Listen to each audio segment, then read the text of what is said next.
Welcome everyone. स्वागत है आपका आपके अपने YouTube channel maths by Vipin sir पर। मैं विपिन शर्मा आज लेकर हाजिर हूं क्लास 9 चैप्टर 8 क्वाड्रिलेटरल की एक्सरसाइज 8.2। तो इसमें जो मोस्टली बात होने वाली है, इसमें हमने थ्योरम पढ़ी थी मिड पॉइंट थ्योरम और उसका कन्वर्स। मिड पॉइंट थ्योरम में हमने देखा था, वैसे तो एक बार फिर बता दे रहा हूं, हालांकि अगर आपने वीडियो नहीं देखी है तो एक बार इंट्रोडक्शन वीडियो चेक करें, वहां पर आपको बहुत कुछ अच्छा सा मिलने वाला है।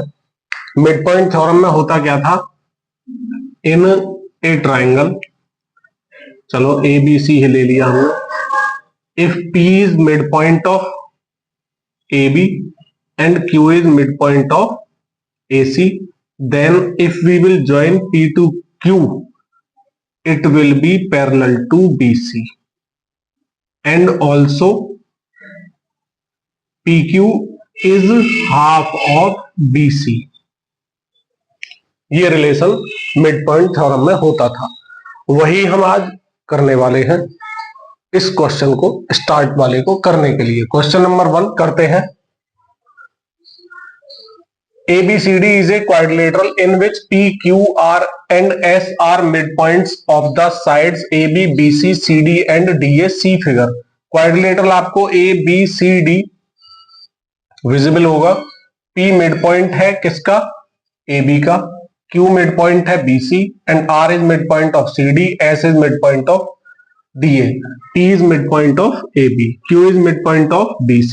R is mid point of CD and S is mid point of DA।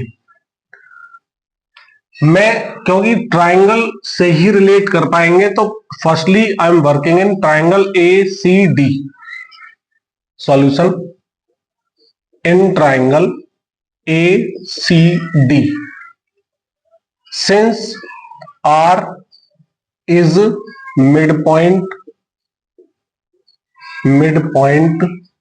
Of CD and S is midpoint of AD, so by using midpoint theorem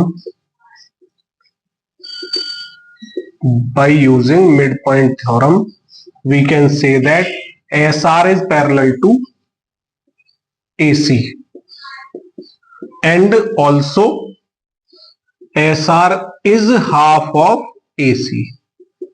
mid point theorem ने हमें ये सब कुछ दे दिया।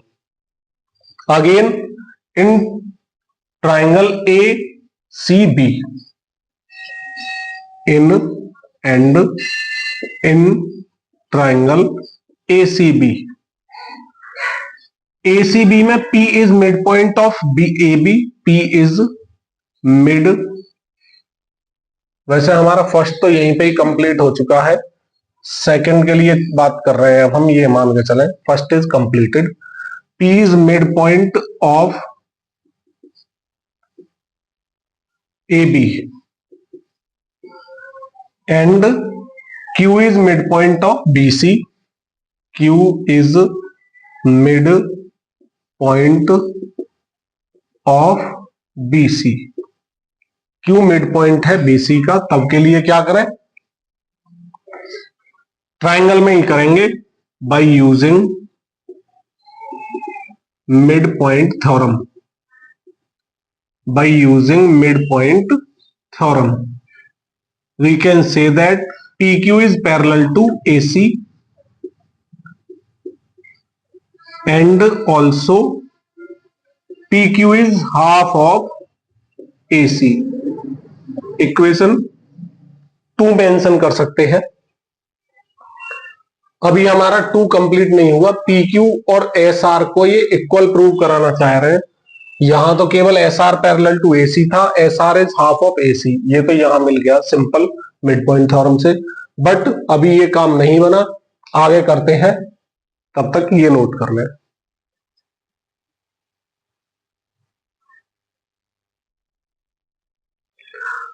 We are working in second part।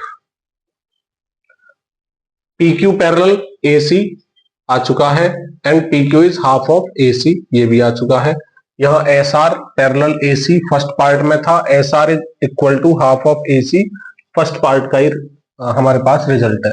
अब equation 1 ये रही, 2 ये रही, क्यों ना मैं इक्वेशन 1 एंड 2 का कंपेयर कर लूं। From equation 1 and 2 we get, क्या मिलने वाला है, S R half of A C के इक्वल, पी क्यू भी हाफ ऑफ ए सी के equal, half of A C के इक्वल जो टर्म्स है they will also equal to each other. It means P Q equal to S R. Finally we got P Q equal to S R. This is the proof of second part. Let us do third part.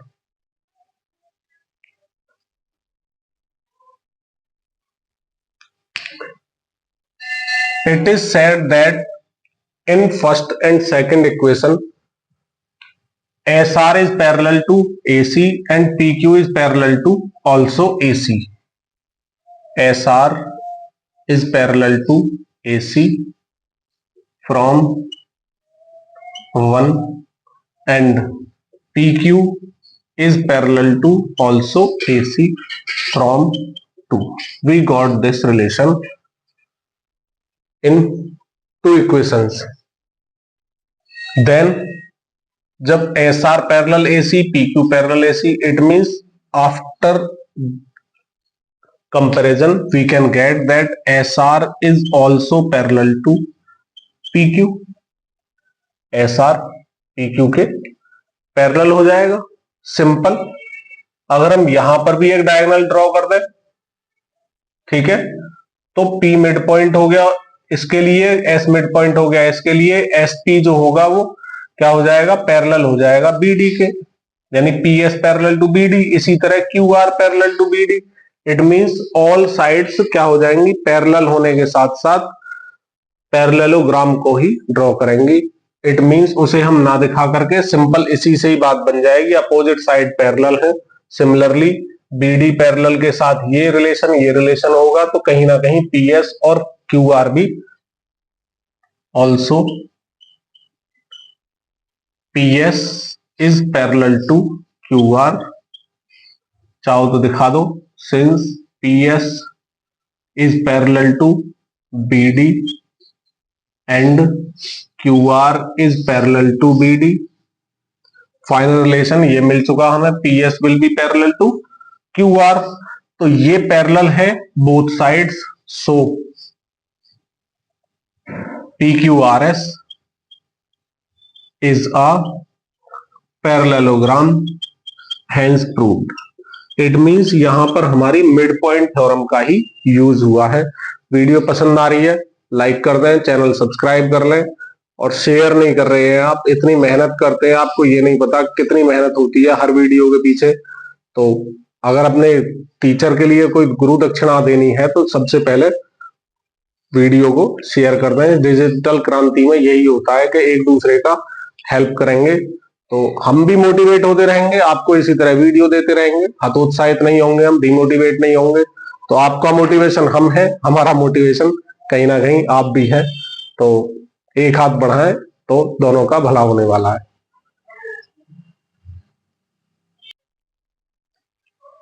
In question number 2, it is asked that ABCD is a rhombus and P, Q, R and S are the midpoints of sides respectively AB, BC, CD and DA। दिख भी रहा होगा। तो इस जो भी हमारे पास स्टेटमेंट है, through the statement we have drawn a figure, you can also draw figure. Firstly we have to draw rhombus। Rhombus is a quadrilateral which has all the four sides equal। तो हमने AB, BC, CD and DA एक rhombus लिया whose all four sides are equal। okay, after this we have taken PQRS points such that P is midpoint of AB, Q is midpoint of BC, R is midpoint of CD and S is midpoint of AD from given statement. Show that, show कराना है कि quadrilateral मिला हमें एक PQRS। Show कराइएगा ये PQRS जो होगा ये भी एक क्या होगा, रेक्टेंगल होगा PQRS। तो रेक्टेंगल की प्रॉपर्टी भी हमें पता होनी चाहिए। Rectangle is a parallelogram which has, क्या होता है जिसमें, जिसकी अपोजिट साइड इक्वल होती हैं and all the interior angles equal to 90 degree. मैंने पैरेललोग्राम कहा था अभी रेक्टेंगल को, तो ये ना कहें कि पैरेललोग्राम और रेक्टेंगल एक ही है। पैरेललोग्राम का एक टाइप होता है रेक्टेंगल। इंट्रोडक्शन वीडियो में बड़े अच्छे से हमने ब्रीफली डिस्कस किया है। फिर से कह रहा हूं, रिकमेंड कर रहा हूं कि जाकर इंट्रोडक्शन वीडियो देख लें अगर कोई भी प्रॉब्लम आती है तो अगर हमें इनकी डेफिनेशन, इनकी प्रॉपर्टीज नहीं पता होंगी तो how can I solve, how can you solve. तो सॉल्व करने के लिए हमें पता तो होना चाहिए कॉन्सेप्ट। चलिए let us do, since solution करते हैं। Since P is mid point of AB, Q is midpoint of BC, क्या मिल सकता है in triangle ABC, in triangle ABC। What can you say? We can say that PQ is parallel to AC. PQ is parallel to AC by using midpoint theorem.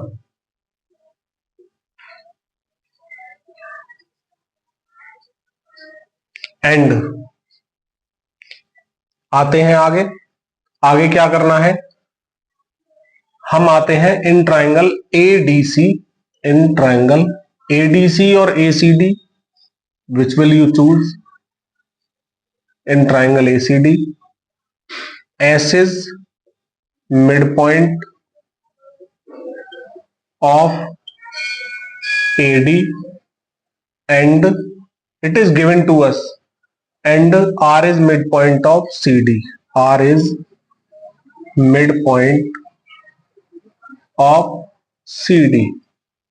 तो from these condition in triangle ACD starting में ही कर चुके हैं, तो finally हम क्या कह सकते हैं, इसका मीनिंग ये हुआ SR is also parallel to AC.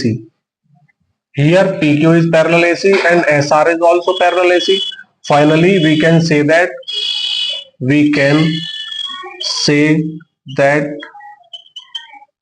PQ is also parallel to SR.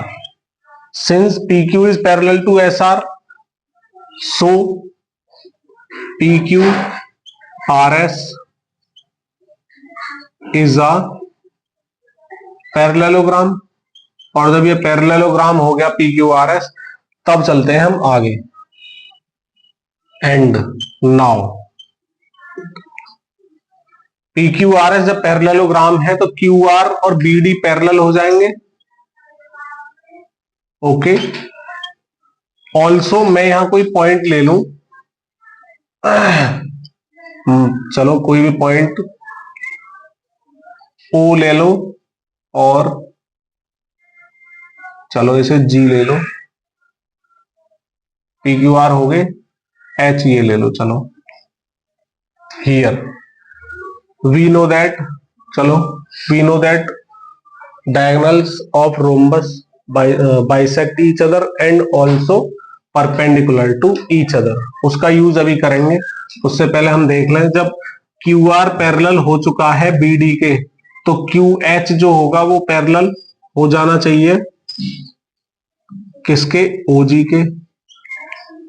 Okay, इसका स्मॉलर पार्ट ही तो यूज कर लिया हमने, और जब ये स्मॉलर पार्ट हमने यूज कर ही लिया और ये पैरेललोग्राम PQRS बता दिया, और जब ये QH पैरेलल हो चुका है OG के, तो it means OGHQ, so OGHQ is a parallelogram. ये भी एक क्या मिल गया हमें, पैरेललोग्राम मिल गया। पैरेललोग्राम मिल गया तो अब यहां कर लेते हैं बाकी का पार्ट। जब ये OGHQH पैरेललोग्राम है, अपोजिट साइड पैरेलल हो जाती हैं तो पैरेललोग्राम में कन्वर्ट हो जाता है, ये तो हमें पता होना चाहिए। ये angle OGH is equal to 90 degree होना चाहिए, नहीं होना चाहिए, होना चाहिए। क्यों? क्योंकि हम कह सकते हैं diagonals diagonals of a rhombus perpendicular to each other. ये परपेंडिकुलर का साइन है, इट मींस 90 डिग्री बनाएंगे। OGH हो या OGA हो या यहां पर कोई नाम रख लें, ये वाला एंगल, मतलब ऑल जो होंगे वो 90 डिग्री होंगे। तो हमने केवल इसका यूज किया एंगल OGH का। अब एंगल OGH के इक्वल एंगल OQH हो सकता है। Angle OGH equal angle OQH या HQO क्या हो सकता है? Opposite angles of a parallelogram. Parallelogram के अपोजिट एंगल क्या हो जाते हैं? इक्वल हो जाते हैं। OGH 90 डिग्री है तो एंगल HQO जो रहेगा वो भी तो 90 डिग्री मिल जाएगा। जब ये एंगल अब हमें 90 डिग्री मिल चुका है HQO, तो जब एक एंगल 90 डिग्री हो जाए तो सम ऑफ टू एडजेसेंट एंगल्स क्या हो जाता है इसमें रेक्टेंगल में? 180 डिग्री। 90 ये तो ये कितना ऐड करेंगे 180 हो जाए, एडजेसेंट एंगल्स 90 ही करेंगे, इट मींस ये भी 90, इनमें 90 हो जाएंगे ये भी, इसी तरह ये 90। इट मींस एडजेसेंट एंगल क्या हो जाते हैं? Sum of two adjacent angle in a parallelogram 180 degree. क्योंकि अभी हमने PQRS को पैरेललोग्राम किया था, अब हमने देखा कि ये 90 हो गया तो एडजेसेंट क्या ऐड करेंगे 180 हो जाए इन दोनों का, ये भी 90, ऑल एंगल 90 मिल चुके हैं हमें, अपोजिट साइड पैर इक्वल हो चुकी हैं। फाइनली हम क्या कह सकते हैं? PQSR के जो पैरेलल था, इसे चाहो तो यहां पे इक्वल भी कर सकते हैं, PQ equal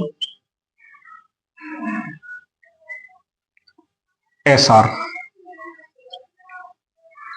opposite side equal. इसी तरह PS इक्वल टू QR भी कह सकते हैं। Finally 10 PQRS is a rectangle. I hope आप समझ चुके होंगे। थ्योरेटिकल पोर्शन के लिए थोड़ा कॉन्सेप्ट जो होते हैं वो हमें याद रखने पड़ते हैं, तो वो कॉन्सेप्ट के लिए आप अपनी इंट्रोडक्शन वीडियो देखें इस चैप्टर की। आई होप आपको कॉन्सेप्ट क्लियर होने के बाद में ये सब कुछ बड़े अच्छे से समझ में आएगा। करते हैं नेक्स्ट क्वेश्चन।